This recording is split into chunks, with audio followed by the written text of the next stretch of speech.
We have some exciting news for anyone receiving SSDI, Social Security Disability, Retirement, Survivors, VA benefits, and for any of you receiving SSI. We may be revealing a way that you can track down when you're going to receive your stimulus payment. Hey everyone, this is Matt. Welcome back to another Blind to Billionaire video. Today is Saturday, May 16th, and I have some new information that will hopefully help you track down when you're going to receive your payment if you haven't received it quite yet.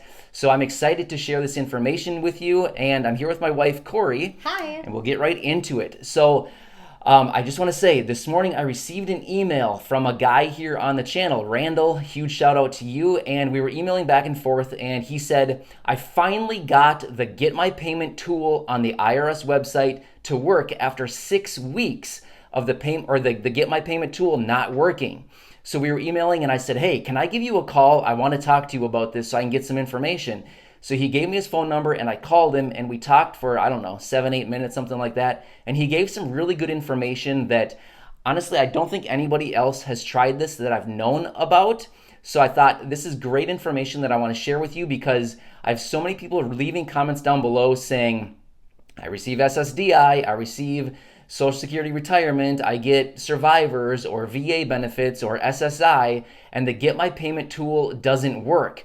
What should I do? So it's like, well, we don't have answers from the IRS at this time. So, however, I think that this idea, this method that Randall shared with me today could possibly be the answer to help many of you track down your payment and finally get that the Get My Payment tool on the IRS portal to actually work. Now, when I was talking to Randall, he said after 6 weeks of this portal not working for him, he used this method to get the payment to work, to get the portal to work, and he actually got a delivery date for his payment of May 20th. So this is really encouraging. So let me get into what he did, and then hopefully this will work for many of you. So Randall receives SSDI, and what he did is he went over to the Social Security website, so socialsecurity.gov website.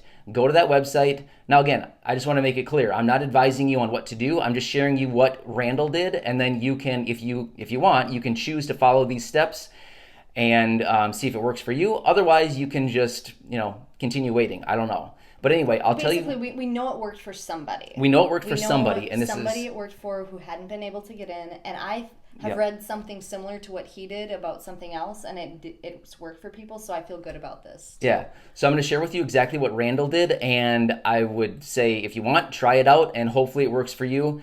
But anyway, it's exciting news. So Randall went over to the SSA.gov website, socialsecurity.gov website. Right there on the main page, you can sign in if you have an account already. If you do not, you can create an account.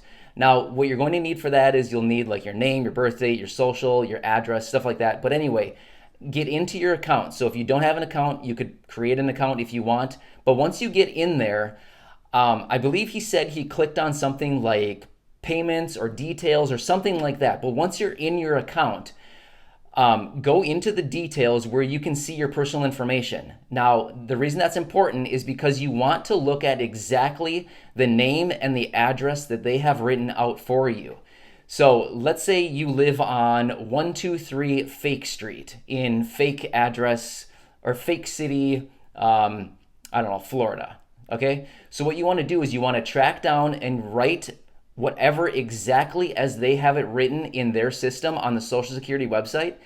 Remember that address, like write it down, take a picture of it, take a screenshot, whatever you need to do. But just have both screens up on your computer. Yeah, or have both screens up. Get that information exactly as the Social Security Administration has it in their system. The reason this is so important is because, as we stated way back in the early days when we were making these videos like a month and a half ago, what's happening is the Social Security is sharing their information with the IRS to distribute these payments, because the IRS is the one distributing the payments. So whatever information the Social Security Administration has is exactly what the IRS has. So that's important. So what you want to do is get the information exactly as Social Security has it for you. So whatever, if they have your address written down as 123 Fake Street in all caps, that's exactly how you want to have that information for when you input it into the Get My Payment tool.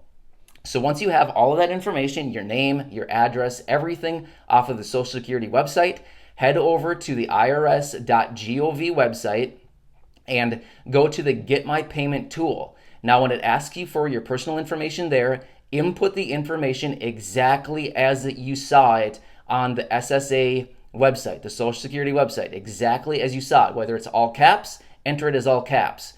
Enter it exactly as they say it. Even if you live on 123 Fake Street and on the SSA website they have 123 Fake Avenue, it doesn't matter. Whatever they have on their website, input it into the Get My Payment tool exactly that way. I thought you were going to say something.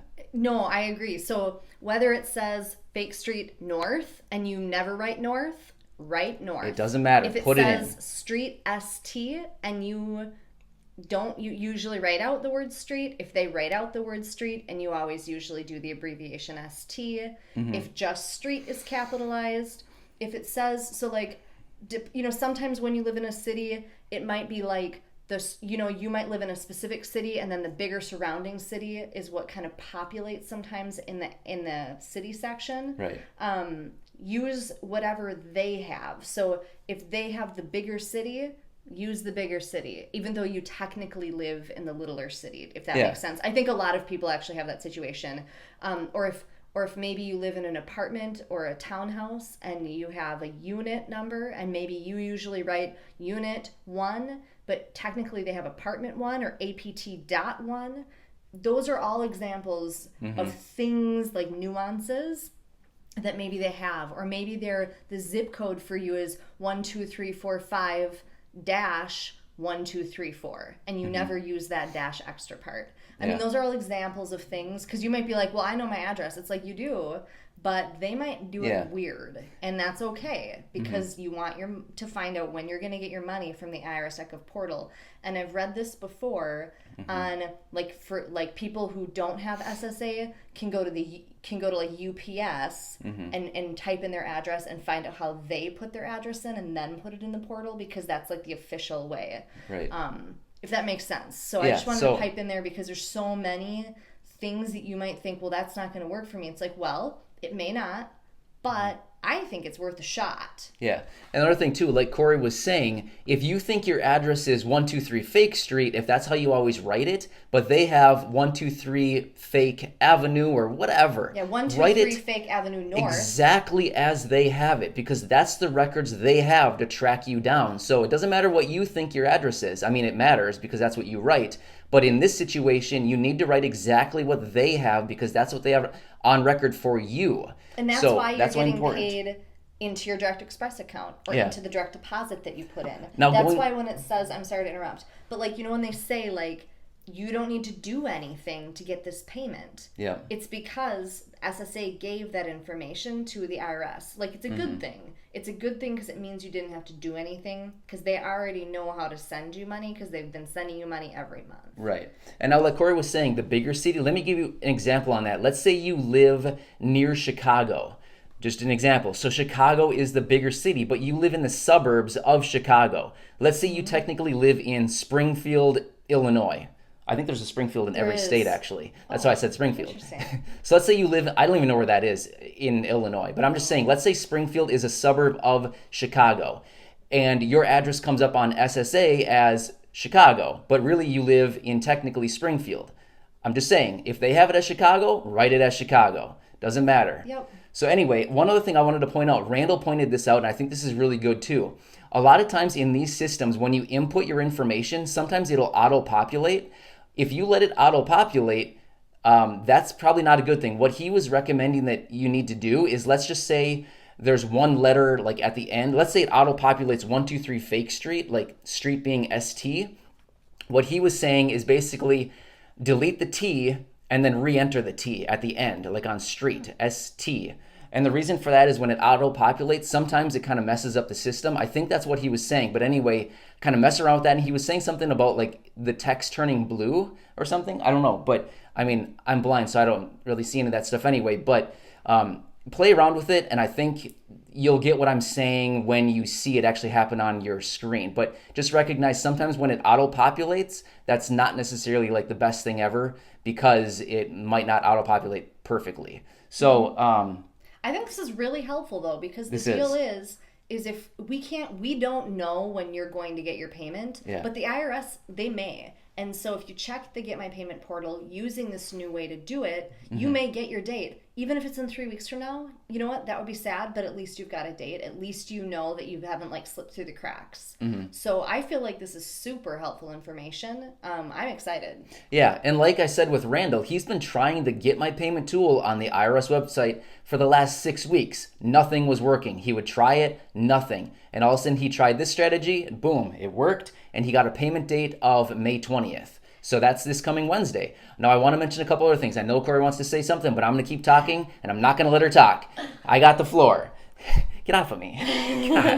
Anyway, so what he said is when you enter your social on the Get My Payment tool, enter it just like 1, 2, 3, 4, 5, 6, 7, 8, 9, or however many digits there are. No dashes. He said it's very important. No dashes. Just enter your social. Now, another thing, this was interesting, and it just seems so screwed up, but he said when he entered his birth date, he had to put the slashes in.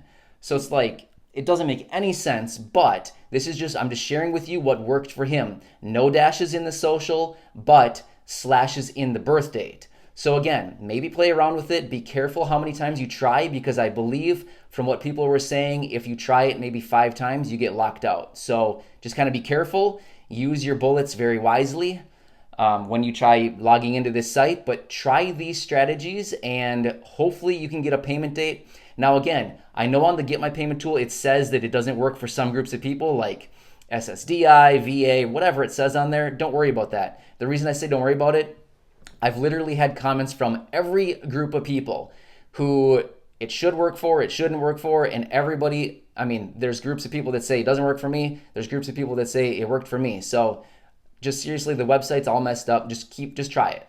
That's all I can say.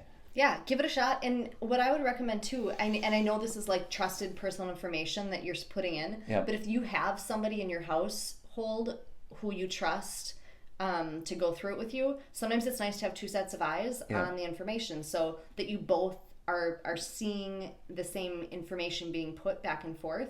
However, disclaimer, I was on the SSA Social Security website this morning looking at how to create an account because I wanted to have accurate information. It says right there, no one else can create an account for you. Oh, that's good. It says it right on there. That's good. That no one else can create an account for you. You're the only one that can create that account. Even if you give someone else permission, legally they cannot do it. It says it right there on the website, so be careful with that. I'm not advising you either way. I'm just giving you information. If you want to try it, go for it. Otherwise, this is just... I'm not advising either. We're not advising anything. So anyway, I hope this helps. Leave some comments down below and let us know if it works for you. I really hope so. There's been a lot of people commenting also that they're getting payment dates of May 20th, which is this coming Wednesday. That's exciting. So leave us some comments. Let us know if this strategy works for you. And a huge shout out to Randall. Thanks so much for the information and the phone call this morning. It was nice talking with you.